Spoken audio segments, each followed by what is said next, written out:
My name's Ryan J. Brady, and I live and work in Brooklyn, New York. I've been making these shaped canvas paintings for a number of years now. At some point when you're really engaging with artwork, you come to question it. Why is that valuable? Why is that meaningful? Why a square? Why a rectangle?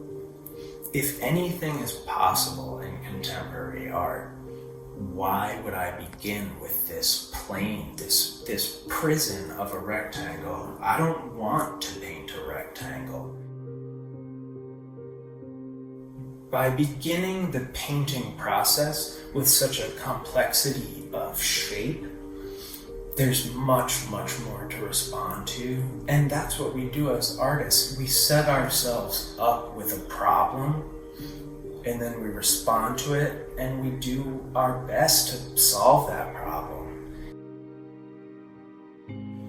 There's a push and pull that happens in all of these works between things like these negative spaces, these surface spaces, the surface of these cross beams, the surface of this inverted canvas. I've really been driven to highlight the otherwise invisible elements of a painting.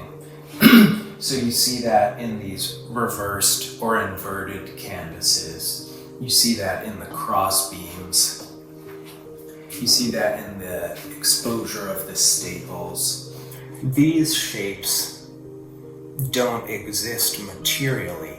These shapes exist only by the circumstance of where each canvas lies, which is very core to this entire body of work. An object that doesn't exist, but we perceive it because our brains put together all of this perimeter to form a shape in our minds.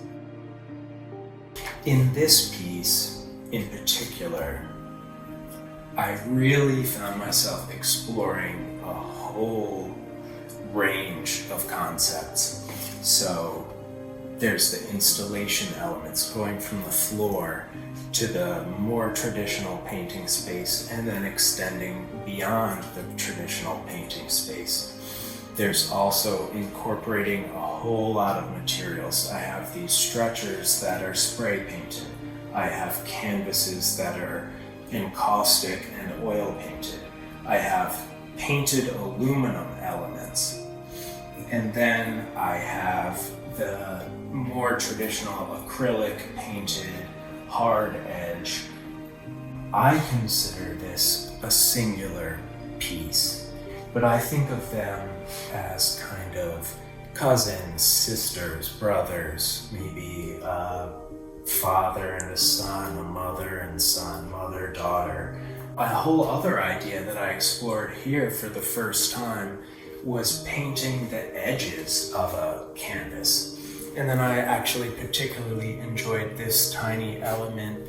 I think a lot of times we experience any artwork, and of course painting, in its totality. But what really captures us are the intimate moments. And sometimes it's very small things like this tiny little 1.5 inch interior edge that really gives it a little taste of magic.